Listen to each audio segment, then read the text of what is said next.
పైసలు బతుకున్నాయి, 50 పైసలు అంటే ఒక బిడ్డకి. ఆ 50 పైసలు గ్యాస్తో గుడ్డు ఉడకబెట్టాలి, పప్పు ఉడకబెట్టాలి, అన్నం వండాలి, పాలు వేయాలి.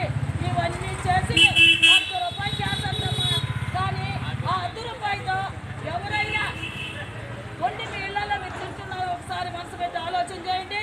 మాకు జీతము 26,000 కోర్టే తీర్మానిస్తే సుప్రీంకోర్టు అయినా చాలని వేతనంతో మా బతుకులన్నీ నడి రోడ్లు మనం ఈ ఎండలో అవసరమా? మాకు అవసరమా? మీరు మనసు పెట్టుకుని ఆలోచన చేసి మాకు జీతం పెంచితే.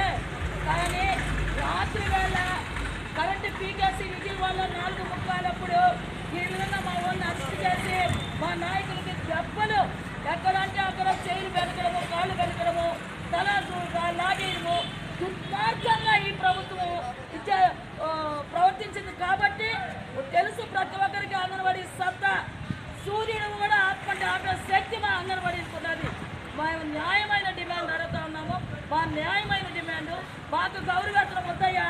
కనీస వేతనం ఏంటి? రికార్డులు అయితే గవర్నమెంట్ ఉద్యోగులు అనేది జీతం పెంచమంటే స్కీమ్ వర్కర్లు అనేది ఏమి ఆడుతూ ఉన్నారు అంగన్వాడీలతో. మాకు మేము న్యాయమైన కోరిక. మా శ్రమ దోపిడీ చేస్తుంది ఈ ప్రభుత్వము. మా శ్రమకు తగ్గ వేతనమే మేము అడుగుతున్నాం. కాబట్టి మాకు జీతం పెరిగేదాకా మేము వదలము. అంచెలంచెలుగా ఇది ఇంకా పెద్ద ఉద్యమాలకే పోతాం. కానీ మేము భయపడే క్వశ్చనే లేదు. ఎందుకంటే మేమేమన్నా దొంగలమే? మేమేమన్నా ఒక సొమ్ము దోచుకుంటున్నామా?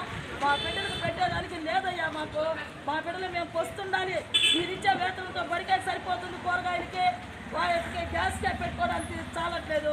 మీరు మా మీద మీరు దయ అంటారో కనికరం అంటారో ఇది మా రూల్ అంటారో మా జీవితం మా శ్రమకు వేతనం మాకిమ్మని మేము మిమ్మల్ని కోరుకుంటూ మరి ఒకసారి మీరు ఆలోచన చేసి మాకు వేతనం పెంచాలని కోరుకుంటున్నాం.